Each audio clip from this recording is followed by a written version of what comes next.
Bonjour à tous et bienvenue à notre réunion en ligne. Aujourd'hui, c'est Pasteur Laurent qui apportera le message, mais juste avant, on veut vous rappeler que si vous avez des questions, des requêtes, on est là pour vous. Vous pouvez communiquer avec nous à l'adresse courriel qui apparaît à l'écran. On veut prendre le temps aussi de remercier tous ceux et celles qui contribuent financièrement à l'avancement du ministère de l'Église CCH. Si vous désirez contribuer, vous pouvez visiter notre site Internet ou communiquer avec nous. On veut aussi prendre le temps de vous informer que pour la période des fêtes, l'Église en présentiel sera fermée, donc le 26 décembre et le 2 janvier, mais on va avoir des réunions en ligne. Donc, on va en profiter pour vous souhaiter tout de suite de joyeuses fêtes. L'hiver est à nos portes et qui dit hiver dit tempête de neige. Si vous voulez vous assurer qu'on est présent sur les lieux le dimanche matin, c'est important de visiter nos réseaux sociaux ou être attentif à vos courriels pour voir si l'Église est ouverte. Sur ce, bonne réunion. Est-ce qu'on peut remercier l'équipe de musique ce matin qui nous a conduits dans des chants extraordinaires? Merci. Ils vont revenir après le message et on veut souligner vraiment Noël ce matin. Combien croient que c'est à l'Église que revient tout cet honneur? Et je tiens vraiment à souhaiter la bienvenue à ceux et celles qui nous regardent par le biais de nos réunions en ligne. Vraiment, ça nous fait chaud au cœur de voir combien vous êtes nombreux à nous écouter et j'espère que ce message va pouvoir vous inspirer, vous toucher, vous bénir. Ce matin, je tiens vraiment à ce qu'on puisse être ici ce matin avec un cœur ouvert au véritable sens de Noël. Et on sait qu'à chaque année, on y a droit, on passe dans ces périodes de fête et on célèbre Noël et c'est important de souligner, de revenir à l'essentiel de Noël. Et là, peut-être vous allez dire, mais moi, je suis venu, pasteur, parce que j'ai très hâte de voir qu'est-ce que tu avais à annoncer, parce que le titre de ton message me fait peur. Je crois encore au Père Noël. C'est le titre de mon message ce matin. Et il faut que je vous dise quelque chose. Oui, je crois encore au Père Noël. Si croire au Père Noël consiste à croire à un personnage surhumain et fantastique, provenant d'un autre royaume, ayant pour but de visiter chaque foyer, de distribuer des bénédictions et donner du réconfort à tous, tout cela dans une atmosphère de lumière, de joie et d'unité, alors oui, je crois encore au Père Noël.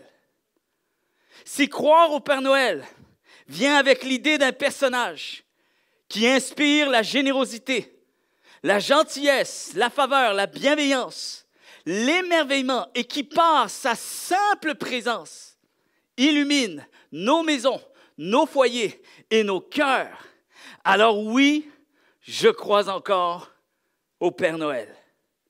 Si croire au Père Noël consiste à croire à un personnage ancien qui a traversé les âges, les temps, et qui est éternel, c'est-à-dire qui n'a pas d'âge et qui ne meurt jamais, et qui demeure toujours vivant et continue d'être à l'œuvre année après année, alors oui, je crois encore au Père Noël.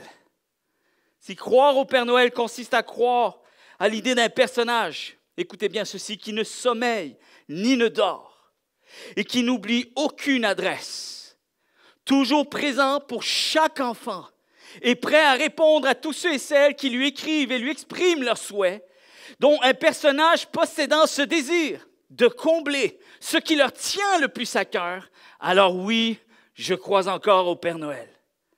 Si croire au Père Noël consiste à posséder l'idée d'un personnage surnaturel qui laisse des traces tangibles de son passage parmi nous et ne manque à aucune de ses promesses, alors oui, je crois encore au Père Noël. Encore deux pensées. Si croire au Père Noël vient à nous avec l'idée d'un personnage qui semble posséder tout l'or et l'argent du monde, puisqu'il vient à nous avec un budget illimité pour pouvoir faire d'innombrables cadeaux.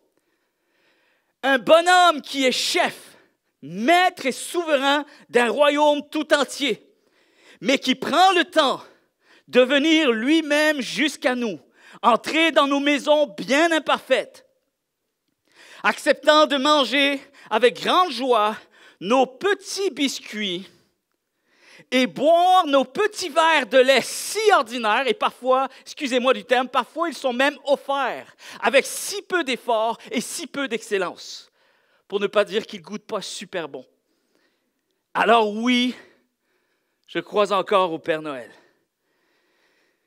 Et si croire au Père Noël consiste à inventer un personnage légendaire et glorieux, dont la véracité de son existence et l'attente de sa puissante intervention ne peuvent être saisies que par la foi d'un enfant, aussi petit qu'un grain de moutarde capable d'espérer l'impensable, de changer l'impossible et de transporter les montagnes, alors oui, je crois encore au Père Noël. Vous êtes là? Mais mon Père Noël à moi, il n'est pas juste un personnage qui m'inspire la lumière. Vous savez, lorsqu'on parle de Noël, on décore nos maisons et c'est le temps de sortir nos lumières. À celui et celle qui va avoir la maison la plus illuminée. Et nous, on aime bien parfois prendre l'auto et aller dans certains quartiers et de voir comment l'effort a été mis pour transformer des maisons qui brillent toute une nuit avec des décorations extraordinaires. Et il faut savoir une chose, vous savez, on n'invente rien. Vous savez, l'histoire de Noël, c'est basé sur une vraie histoire. Lorsqu'on parle de quelque chose ici, vous savez, ce sont des histoires qui ont été modifiées. Ce sont des histoires basées sur le fantastique d'hier. Et lorsqu'on crée des personnages, même, il y a un article que j'ai pu lire à travers Hollywood, à travers les personnes qui produisent des films, qui inventent des histoires. Ils se basent toujours sur l'aspect d'un héros, d'un super héros qui va faire ce qu'un homme ou une femme ordinaire ne peut pas faire. Et l'idée ici ce matin, c'est que j'aimerais vous dire que mon Père Noël à moi ne m'inspire pas la lumière. Non. Il est la lumière. Il est celui qui a créé toutes choses. Mon Père Noël à moi, il est la vraie lumière de Noël. Et j'aimerais vous dire que je l'appelle le Père de Noël. Le Père des Lumières. Il est la vraie lumière de Noël et son nom est Jésus-Christ. Son nom est Jésus-Christ. Et je veux rejoindre ce que Jacques, l'apôtre Jacques, a écrit il y a maintenant près de 2000 ans en arrière. Il a fait une déclaration que nous pourrions toujours faire dans la période de Noël. Et il déclare ceci dans Jacques, chapitre 1er, verset 17. « Toute grâce excellente et tout don parfait nous vient d'en haut du Père des Lumières, chez lequel il n'y a ni changement, ni ombre, de variation. » Et une autre version nous dit ceci, tout cadeau de valeur. Vous savez, les cadeaux, encore une fois, cette notion de lumière et de cadeau. On s'inspire sur le fantastique d'hier, puis on réinvente des histoires. Alors oui, le Père Noël est un personnage légendaire, mais son inspiration à la source provient d'un personnage qui est réel et qui est Jésus-Christ. Tout cadeau de valeur, tout don parfait nous vient d'en haut, du Père des Lumières, et en qui il n'y a ni changement, écoutez bien, ni ombre due à une variation. Et ça ici, il faut qu'on s'arrête un instant.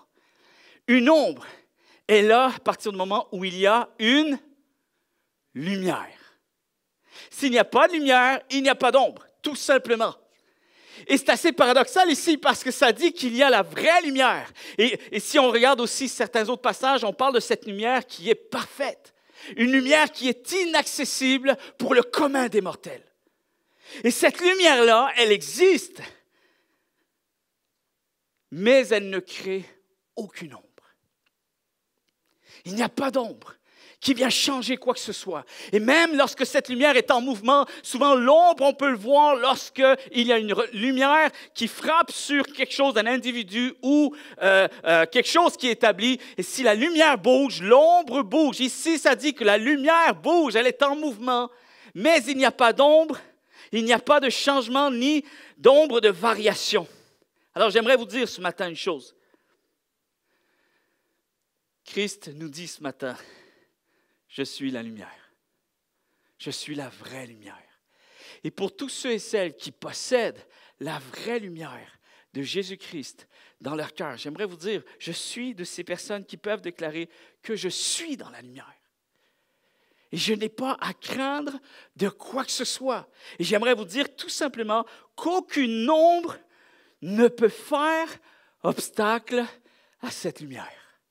Rien ne peut faire obstacle à cette lumière. Cette lumière, elle est là et elle est là pour demeurer parmi nous comme étant quelque chose de plus glorieux. Il n'y a rien qui peut être plus glorieux que la lumière de Christ dans notre vie. Quelqu'un devrait dire Amen. Il y a une lumière parfaite et il n'y a aucune ombre. Aucune ombre n'est trop grande et ne peut cacher cette lumière. Alors j'aimerais dire à quelqu'un ce matin que si cette lumière vit en toi, tu n'as rien à craindre. Et puisqu'il y a la lumière du début jusqu'à la fin, chers amis, alors ça veut dire que dès l'instant où Christ vient à nous et nous révèle sa lumière, nous pouvons déclarer que nous finirons dans sa lumière. Amen. Nous finirons dans sa lumière. Je ne sais pas si vous avez déjà marqué ceci, mais dans Genèse, lorsqu'on voit la création, le premier jour et tous les jours que Dieu a créés, ça dit toujours qu'il y eut un soir et il y eut un matin. Et ce fut le premier jour, et ce fut le deuxième jour, jusqu'au jour dernier. Et une des choses ici qu'il faut réaliser, ce n'est pas notre conception d'une journée. On commence en général avec le matin et on finit avec le soir. On sort de chez nous, il fait jour, et on rentre de chez nous, il fait nuit. Mais dans la réalité de Dieu, cette lumière aura toujours le dernier mot. C'est cette lumière que nous pourrons toujours célébrer, contempler et pouvoir adorer. Et j'aimerais dire à quelqu'un ce matin, tu finiras dans la lumière. Nous finirons dans la lumière. C'est le message de Noël. Le Père de toutes choses. Vous savez, une des choses aussi que l'apôtre Jean a parlé à travers son évangile, Jean chapitre 1er, verset 1er. Et là, vous avez juste les références ce matin parce que je veux vous parler très solennellement ce matin à travers ce message de Noël. Et ça dit que la parole de Dieu est la vie et la lumière des êtres humains. C'est notre lumière. Amen. C'est notre lumière. La vraie lumière, ce n'est pas ce que les autres décident, déclarent. La vraie lumière, ce n'est pas en fonction de ce qui va se passer autour de nous. Ce n'est pas la qualité de nos circonstances de vie. La vraie lumière, elle est en nous et elle va demeurer. Amen. Le Père de toutes choses, qui a créé toutes choses, il a mis une lumière dans tout ce qui existe. Il a allumé nos vies. Il a allumé nos vies par sa lumière. Il nous a fait naître. Il a mis sa lumière en nous afin de briller également pour lui et pour d'autres. Pour le faire connaître à d'autres. Pour que le monde soit éclairé, conduit, inspiré, touché et pouvoir être conduit sur le chemin qui mène à la véritable lumière, c'est Jésus-Christ. Et Christ nous choisit, nous. Dès l'instant où nous avons reçu sa lumière, nous avons aussi maintenant cette particularité, cette responsabilité. Et en même temps, ce n'est pas une responsabilité que nous voulons faire par contrainte. C'est vraiment avec grand émerveillement que nous voulons répondre à l'appel de Dieu. Cette lumière en moi, je suis appelé à la partager à d'autres. Mon Père Noël à moi, il ne fait pas semblant d'être vivant. Mon Père Noël à moi ne fait pas semblant d'être vivant. Jésus-Christ n'a pas fait semblant d'être vivant. Ce n'est pas une histoire racontée de toutes pièces. Et vous savez, la marque distinctive qui nous permet encore aujourd'hui, en 2021, bientôt 2022, de pouvoir déclarer que Christ est bel et bien vivant. Il y a une seule marque distinctive qui nous permet de pouvoir savoir, être convaincus que Christ est vivant et qui continue d'œuvrer aujourd'hui. C'est le témoignage de notre foi. C'est la foi. C'est la foi qui fait en sorte que Christ prouve son existence. qu'il continue d'être à l'œuvre. Vous savez, je crois à cette réalité, que la foi est une preuve que son existence est réelle. Combien le croient? Le témoignage de la foi, chers amis, est de l'œuvre de son esprit dans nos cœurs, dans nos vies, dans nos esprits, dans nos pensées. Parfois même dans les moments les plus sombres, prouve que Christ est bel et bien vivant. Amen.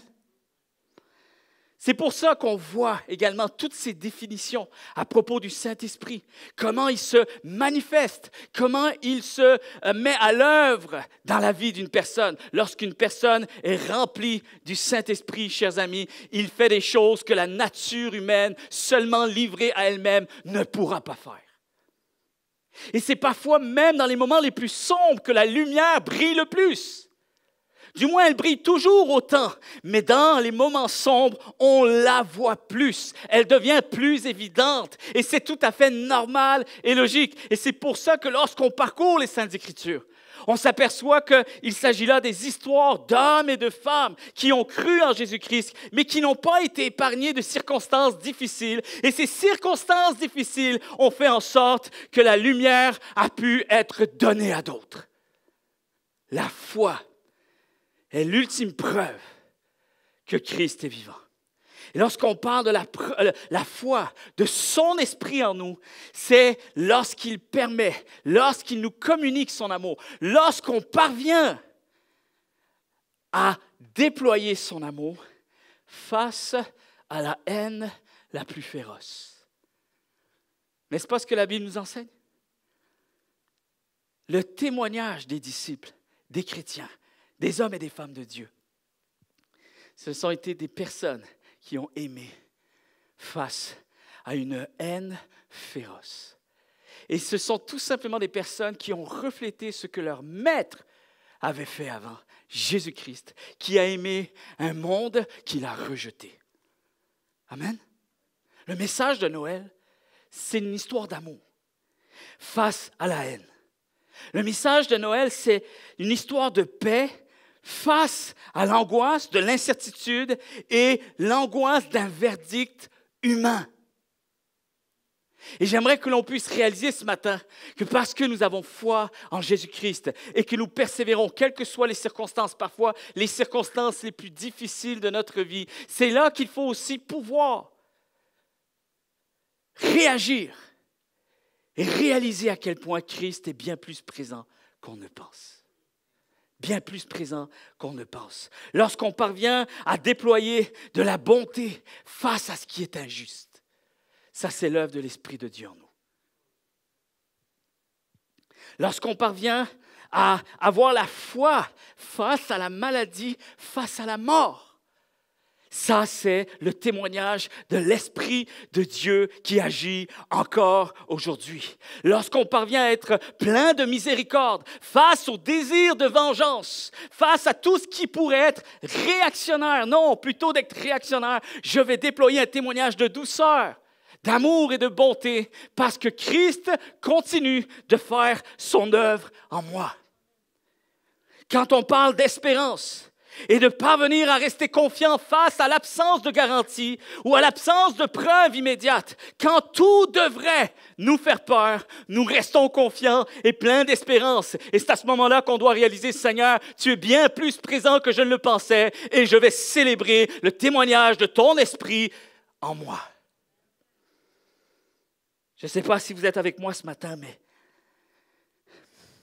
mon Jésus-Christ à moi, il me procure la joie, même dans les moments les plus hostiles, les environnements les plus hostiles, les plus désagréables et les plus malveillants. Mon Jésus-Christ à moi, il me communique sa bonté et sa générosité. Lorsqu'il me permet de pouvoir penser aux autres quand personne ne pense à nous. Quand le besoin même est davantage centré sur nous. Et Dieu renouvelle notre cœur pour nous donner encore plus d'amour, d'élan de bonté, de générosité pour d'autres. Ça, c'est le témoignage de son esprit en nous, qui est une preuve que Christ est encore vivant parce qu'il met de la foi dans mon cœur. lorsqu'on parvient à encourager les autres à devenir meilleurs que ce qu'ils sont présentement, sans attente en retour, sans besoin d'attendre de reconnaissance, d'applaudissements. J'aimerais vous dire que tout cela se voit à travers les Saintes Écritures. C'est le témoignage de ceux et celles qui ont servi Dieu. C'est le témoignage de ceux et celles à qui Dieu s'est manifesté, Dieu s'est révélé. Et Dieu les a conduits, Dieu les a utilisés. Chers amis, lorsqu'on lit ce livre, on doit réaliser que lorsque nous finissons l'histoire, on n'est pas dans des temps si anciens que ça. On parle d'êtres humains ayant la même nature que vous et moi et qui ont su déployer un témoignage tellement extraordinaire. La seule chose que je parviens à faire, vous savez, je finis une année et à chaque année, je lis ma Bible entièrement. J'ai un plan de parcours, de lecture pour ma Bible et je suis en train de terminer les quelques passages qui me restent à lire. Et j'en ai fait encore un constat cette année. Je suis émerveillé de voir à quel point la foi existe vraiment. À quel point Christ est réel. Il est vivant. Sinon, nous n'aurions jamais pu avoir tous ces témoignages. Et encore, il a fallu faire une sélection. Le message de Noël, chers amis, c'est le message de la foi. Et c'est le message que Christ est bien réel. Parce que tout ce que je viens d'énumérer ici, ça, ce n'est pas notre monde. Ça, c'est la manifestation d'un autre royaume en nous. Amen. C'est la manifestation d'un autre monde. Il s'agit d'un autre monde qui se manifeste en nous. Parce que si ce monde n'était pas réel, cet autre monde s'il n'était pas réel, toutes ces capacités, ces forces surhumaines, ces dispositions de cœur qui sont parfois à l'inverse de ce que la nature humaine nous permet de pouvoir accomplir. Alors toutes ces choses ne pourraient pas être réelles. Alors je crois qu'il existe un autre monde. Parce que la foi dans le cœur d'hommes et de femmes si ordinaires le prouve année après année. La Bible dit que je répandrai de mon esprit sur vous et vous recevrez une force et vous serez mes témoins.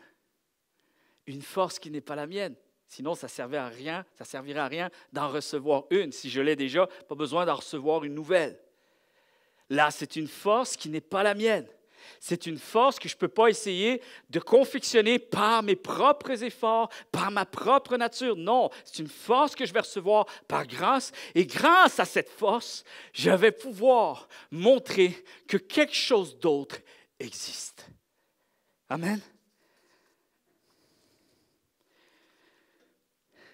Mon Père Noël à moi ne passe pas de manière subtile. Vous savez, la chose qui me frustrait le plus quand j'étais petit, que mes parents me disaient « Oh, le Père Noël va passer tous les ans. » Et on me dépeint l'histoire du Père Noël. C'est tellement grandiose quand tu entends l'histoire. Il faut bien qu'un jour, je puisse le voir.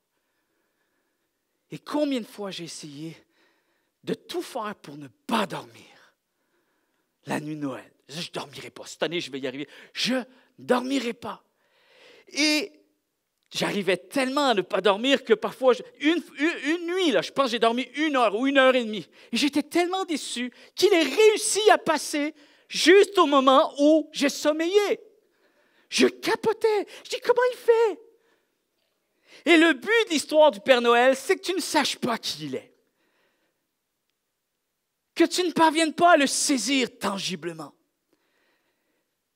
J'aimerais vous dire que mon Père Noël à moi a tout fait pour que je puisse le voir. Mon Père Noël à moi attend toujours pour que quelqu'un puisse venir vers lui et le connaître tel qu'il est vraiment. Jésus-Christ, chers amis, tellement que Jésus-Christ a marqué son passage, tellement que les êtres humains ont déterminé qu'à ce moment de l'histoire, il fallait recommencer à zéro. si Jésus-Christ était juste un simple homme? Pourquoi celui-ci, on a estimé que là, le monde doit repartir à zéro? En d'autres termes, tu prends Jésus-Christ et on a décidé que tout ce qu'il y avait avant, c'était une chose. Et tout ce qui suivra après lui, ça en est une autre. Jésus-Christ, comment on peut dire, mais Jésus-Christ est juste un homme, c'était un homme farfelu, et ceux qui croient en lui, c'est des gens farfelus. Mais oui, mais alors, comment on a pu laisser des êtres humains décider que le calendrier repartait à zéro? Si finalement, ce n'était pas si extraordinaire. Mon Père Noël à moi, il est le bienheureux et le seul souverain. Écoutez bien ceci. La Bible dit qu'il est le roi des rois, le Seigneur des seigneurs, qu'il est le seul à posséder l'immortalité, qui habite une lumière inaccessible que nul homme n'a vue ni ne peut voir. À lui honneur et puissance éternelle. Amen. Vous savez pourquoi je ne vous ai pas mis les phrases à l'écran ce matin? Parce que je veux juste que vous saisissiez les mots, vous les entendiez. Vous aurez tout le temps de parcourir la Bible par la suite. Mais ce matin, je veux qu'on saisisse quelque chose. Il est le seul souverain. Ça veut dire qu'il n'est régi que par sa seule autorité. Imaginez ça. Il n'en existe pas d'autre. Et une des choses qu'il faut réaliser, c'est que nous n'avons rien apporté sur cette terre. Vous savez, j'aime toujours, à la fin de l'année, c'est mon dernier message pour moi. Le prochain, ça va être Pasteur Candy à travers le dimanche en ligne. Mais ce message-là, c'est le dernier message. Et j'aime faire comme un examen final. Tu sais, comme tu finis l'année, puis on résume un peu toutes les vérités qu'on a pu apprendre et qu'on a pu saisir. Je ne vais pas toutes les dire. Mais ce matin, j'aimerais que l'on se rappelle une chose. Que la Bible dit que Dieu habite une lumière inaccessible. Et souvent, les mots, il faut s'arrêter lorsqu'on étudie les Saintes Écritures. Il faut pouvoir s'arrêter. Si c'est inaccessible, comment ça se fait que je l'ai reçu? Comment ça se fait que j'ai pu l'atteindre? Chers amis, c'est là qu'il faut comprendre qu'il y a un sous-message encore plus puissant que ce que nous lisons. Une lumière inaccessible. Il habite une lumière qui est inaccessible. Dans d'autres termes, que je ne peux atteindre par ma propre initiative. Donc, si j'ai réussi à l'atteindre, en fait, cette lumière a été rendue disponible, accessible, dans la mesure où il m'en a fait grâce. Dans la mesure où il m'a permis de pouvoir y entrer. Est-ce que vous comprenez ce matin? Et mon Père Noël à moi n'est pas celui qui se cache. Pour garder toute la gloire, vous êtes les faibles, les petits, et moi je suis votre Dieu et je règne sur vous. Oui, il y a une partie de vérité, mais l'autre partie de cette vérité, c'est qu'il aimerait partager son règne avec nous. Et son désir, c'est que nous puissions le connaître. Chers amis, l'Évangile plonge ses racines dans la grâce de Dieu. Amen. Ça signifie que Dieu donne la vie éternelle gratuitement à des pécheurs comme vous et moi, qui ne le méritent pas. Il donne sa grâce à des pécheurs qui n'ont aucune capacité de pouvoir la saisir par eux-mêmes. Seul Dieu pouvait le faire pour nous. Et la bonne nouvelle, c'est qu'il l'a fait. Et il nous permet de pouvoir toujours venir en lui. L'Évangile repose sur l'œuvre de Christ accomplie à la croix pour nous, de sa seule initiative. Alors Noël, ce n'est pas les cadeaux que nous faisons aux autres. Noël, ce n'est pas non plus un cadeau que l'on reçoit. Moi, j'étais toujours impressionné lorsqu'il fallait que je fasse ma liste de cadeaux de Noël. C'est qu'il y avait toujours dit, oui, mais le Père Noël, tu sais ce qu'il va te demander. Ma mère me dit ça. Tu sais ce qu'il va te demander. Qu'est-ce qu'il va me demander? Il va te demander si tu as été assez sage. Est-ce que tu mérites ce cadeau cette année? Et bien sûr, on dit, oui. Oui. Et souvent, j'essayais de voir.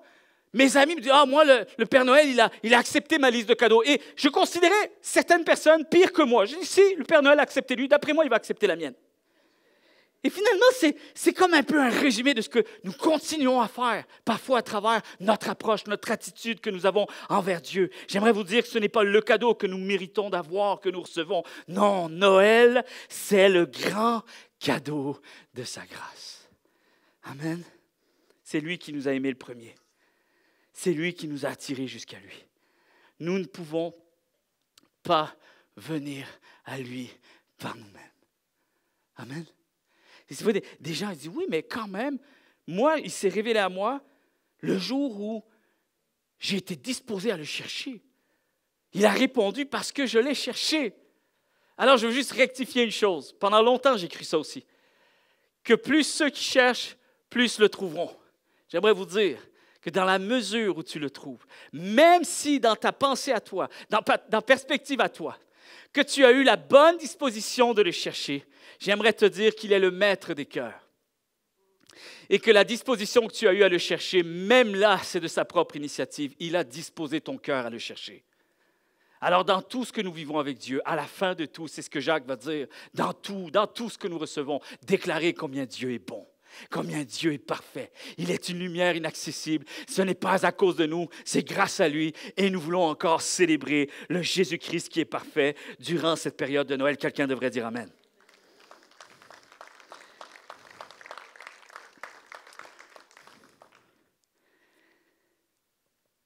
Arrêtons d'essayer de prouver par nous-mêmes, par nos simples arguments, que Christ est vivant. Parce que sous prétexte, il y a des gens qui disent, oui, mais Christ, on ne le voit pas, on n'a aucune trace, c'est un peu farfelu toute cette histoire, c'est un peu subtil l'histoire de la foi. Chers amis, non, je refuse. C'est incroyable de penser quelque chose comme ça. Non. Dieu a prouvé et a montré, s'est révélé comme étant celui qui est créateur de toutes choses. Amen. Vous savez, quand on parle de l'histoire du Père Noël, qui n'est pas très, très loin du fantastique d'hier, quand j'ai mentionné tantôt que le Père Noël, qui a beau être chef, souverain d'un royaume tout entier, c'est lui-même qui prend le temps de venir apporter les cadeaux. Probablement qu'il aurait pu demander à quelques-uns de ses lutins. Mais il choisit de venir lui-même. Là, attention, hein, Père Noël, il n'existe pas, mais juste, pas parce que je raconte avec beaucoup d'entrain, là, mais je vous parle de quelqu'un d'autre en arrière. Là. Ne confondez pas les affaires. Mais sincèrement, c'est tout ça que je réalise. Lui qui avait tous les honneurs a accepté d'être humilié. Le plus grand a accepté de devenir le plus petit. Le plus considéré a choisi d'être moqué et rejeté. Le plus élevé a choisi de se rabaisser. Le plus fort a choisi d'être le plus faible, sans défense. Il s'est rendu vulnérable. Lui qui est parfait a choisi d'être bafoué, écoutez bien, au rang des pécheurs et des criminels. Lui qui gouverne a accepté de se laisser accuser par sa créature. Lui qui pouvait nous anéantir a accepté de subir le châtiment des hommes. Tout cela pour nous prouver qu'il nous aime. Amen. Il nous aime. Et il n'y a rien de subtil là-dedans, chers amis. Dans toutes les religions du monde, il n'y a que dans le christianisme où Dieu devient l'une de ses créatures. Le chemin parcouru pour nous prouver son amour est infaillible.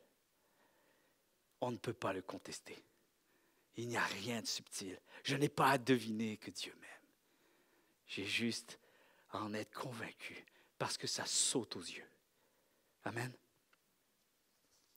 L'incarnation de Christ nous montre de manière catégorique que Dieu n'épargne personne lorsqu'il s'agit de nous poursuivre pour nous prouver son amour. Il voulait nous faire savoir qu'il est venu pour nous dire combien il nous aimait et combien il nous veut passionnément. Il nous attend. Amen. Il nous attend. Et ma dernière pensée ce matin, c'est celle-ci. Mon Père Noël à moi est venu pour rester. Amen. Il est venu pour rester. Il y a une phrase que j'ai mise juste en dessous de cette vérité, c'est « Il a dit qu'il viendrait et il est venu. » Contrairement aux histoires qu'on me racontait lorsque j'étais plus jeune, il va venir, tu vas voir. Et je ne le vois jamais. Et quand on me dit qu'il est passé, il n'est plus. Et il faut attendre encore très longtemps pour retrouver ne serait-ce qu'une une petite notion d'espérance pour pouvoir s'imaginer le voir enfin un jour. J'ai eu une discussion avec mes enfants il y a plusieurs mois, je pense même l'année dernière. Il y a quelque chose qui m'a marqué, c'est que souvent, des fois au souper, je pose des questions. Et je veux susciter la réflexion, et surtout à propos des choses de Dieu. Ma fille Gilliane est ici, elle sait que des fois on fait ça à table, et surtout Marie-Ève aussi. Et un jour, j'ai posé la question, j'ai dit, dites-moi, est-ce que vous croyez que Jésus va revenir un jour? Et tous mes enfants m'ont dit, oui, il va revenir. Et j'ai posé la question, pourquoi vous croyez qu'il va revenir? Et là, il y a un de mes enfants, je ne sais plus c'était qui a dit, c'est parce que la Bible le dit. Et j'ai dit à mes enfants, ce n'est pas suffisant. Et puis je me souviens, même Marie-Ève, à ce moment, elle m'a regardé, elle fait comme, comment c'est pas suffisant? Ben oui, c'est suffisant. La Bible dit la vérité, c'est suffisant. Et je dis non, catégoriquement, ce n'est pas suffisant. Pas parce que la Bible dit que tu dois le croire. Mets-y plus du sens dans tes convictions. Chers amis, j'ai expliqué à mes enfants quelque chose de très, très simple. Pourquoi je peux croire qu'il va venir une seconde fois? Parce que lorsque Dieu a dit la toute première fois que Jésus-Christ va venir une première fois, il est venu. Alors s'il dit qu'il va venir une deuxième fois, là je peux croire qu'il va venir. Pourquoi? Parce que les premières promesses qu'il a faites, il les a tenues. Il est un Dieu de promesses qu'il tient jusqu'au bout. Voilà pourquoi les circonstances ne pourront jamais éteindre ma foi. Parce que je m'appuie sur le passé. Et j'ai vu dans le passé un Dieu qui est venu pour y rester, pour nous laisser des traces de son œuvre tangible.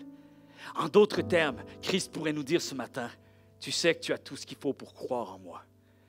Parce que j'ai parcouru la terre pour te prouver que tout ce que nous avions déclaré dans le passé, nous l'avons accompli. L'équipe du ciel, on a accompli les promesses que nous avons faites à chaque être humain.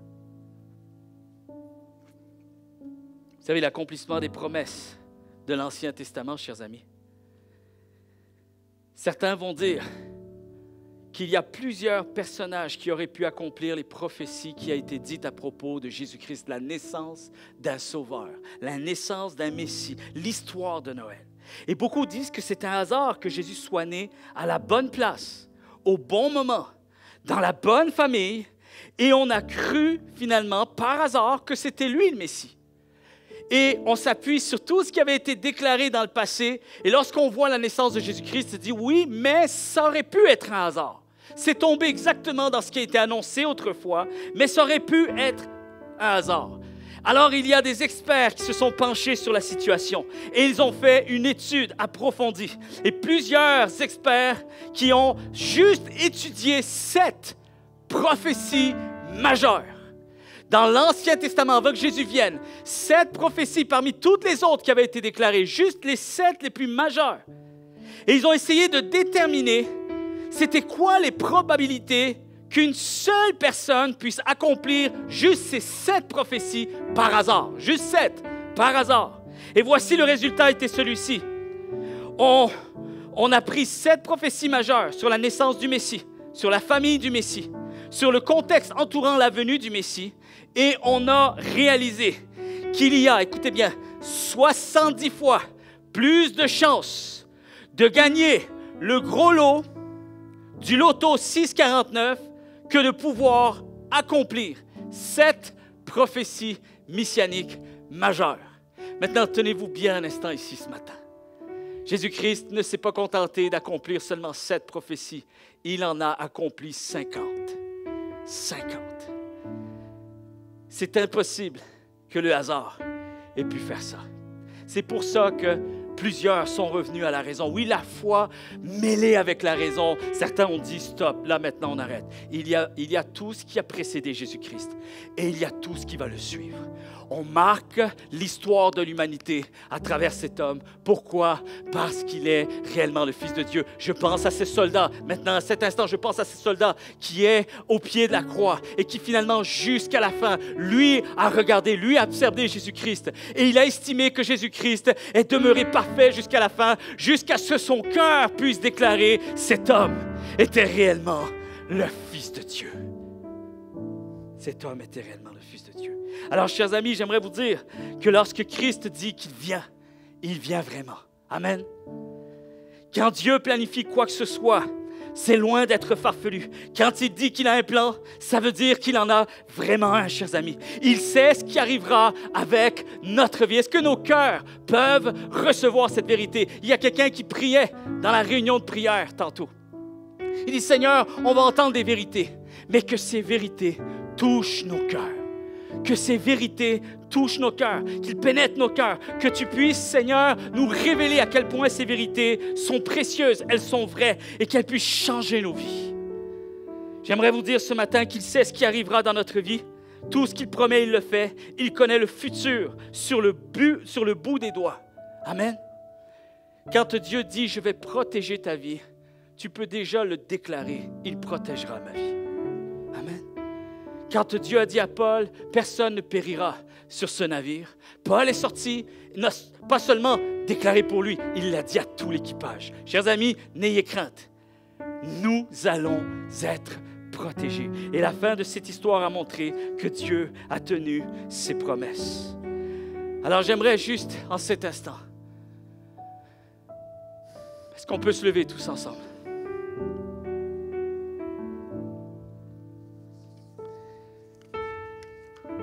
J'aimerais qu'on puisse prier une simple prière afin que nous puissions accueillir dans nos vies, dans nos cœurs. Peut-être pour certaines personnes, l'accueillir à nouveau, continuellement être en admiration devant lui, émerveillé de qui il est. Peut-être pour d'autres personnes, c'est tout nouveau pour vous ce matin, cette notion d'accueillir Jésus-Christ. Peut-être un message qui t'a interpellé et tu ressens le besoin maintenant de juste faire face à ce Jésus-Christ avec ton cœur tout entier, avec authenticité.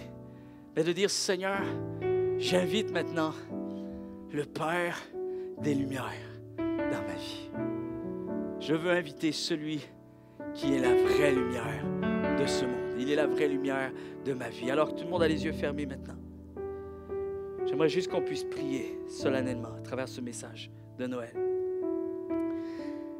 Seigneur, nous voulons vraiment nous tenir devant toi, en réalisant ce matin, Seigneur, que tu es un Dieu exceptionnel. L'histoire de la Bible n'est pas l'histoire d'hommes et de femmes exceptionnels, non. L'histoire de la Bible, c'est l'histoire d'un Dieu qui est exceptionnel, qui a pris des hommes et des femmes si ordinaires et qui en a fait des histoires extraordinaires. Seigneur, tu as une destinée pour chacune de nos vies. Et nous voulons, Seigneur, apprendre à regarder à toi, Seigneur, en étant conduits par le témoignage de ton esprit en nous. Peut-être que c'est ça aussi, cette prière ce matin qu'on a besoin de faire, Seigneur, plus de ton esprit en moi, afin que ma vie puisse témoigner combien tu es vivant, combien tu agis encore aujourd'hui, Seigneur, et combien, Seigneur, tu es ce Dieu qui poursuit nos vies en tenant à toutes tes promesses. Alors, Seigneur, nous voulons déclarer la bonté de Dieu, la grâce de Dieu, toute ta puissance, ta souveraineté, Seigneur. Nous l'élevons ce matin, mais nous voulons également, à la lumière de cette souveraineté, Seigneur, nous voulons regarder à ton immense amour, parce que, Seigneur, tu nous as sauvés de ta propre initiative. Alors nous célébrons le Père des Lumières, cette lumière qui a jailli en nous, cette lumière que tu as fait naître en nous. Et, Seigneur, nous voulons déclarer, nous finirons, quoi qu'il arrive, dans la lumière. Dans le précieux nom de Jésus, on a prié ce matin. Tout le monde déclare un vrai et un grand